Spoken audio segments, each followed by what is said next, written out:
যারা কান্দা পাওয়া যায় না ভাই, তারা হাসি মুখে বিদায় দেয় ভালো। যে থাকবার চায় না ভাই, তারা ছাইরা দেয় ভালো, নইলে হইতে হইতে অশান্তি।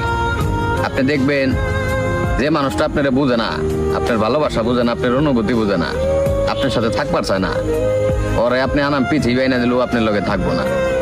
আর যে আপনার লগে থাকবার চায়, যে আপনারা ভালোবাসে, যার নাকি আপনার সবকিছুই ভালো লাগে, ওই মানুষটা দেখবেন কিচ্ছু লাগবো না। আপনি যেটা খাইতেছেন ওইটাই খাইবো, আপনি যেটা পড়তেছেন ওইটাই পড়বো। মানে মোট কথা আপনি ওর একটা মানসিক শান্তি, আপনার দেহে দেহে হইতে থাকতে পারবো।